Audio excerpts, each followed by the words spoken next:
అడుగుతున్నాం సార్. ఏ నేరం చేస్తే ఒకళ్ళు తప్పు చేస్తుంటే వీడు చేసిన తప్పు కంటూ ఇచ్చాలని మేమే ఉండి ఉంటాం. చేయి తప్పుకు తీసుకొని వచ్చి అన్యాయంగా పెడితే ఎట్లా కూరుకుంటాం సార్ మేము?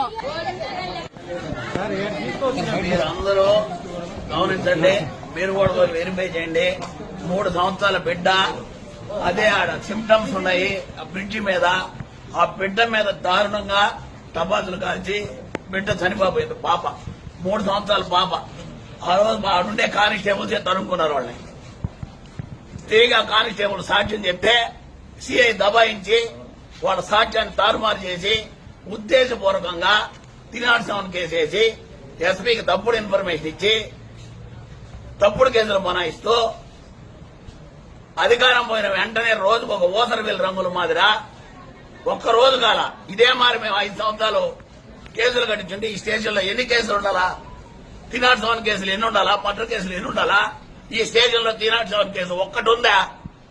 5 సంవత్సరాల్లో ప్రశాంత వాతావరణం తెలిపిన ఈ మండలాన్ని కొంతమంది స్వార్థపరులు, కొంతమంది దుష్ట శక్తులు, కొన్ని పోలీసు వ్యవస్థలో కొన్ని దుష్ట శక్తులు దీని ప్రభావంతో తప్పుడు కేసు బనాయించి జైలు పోతున్నారు.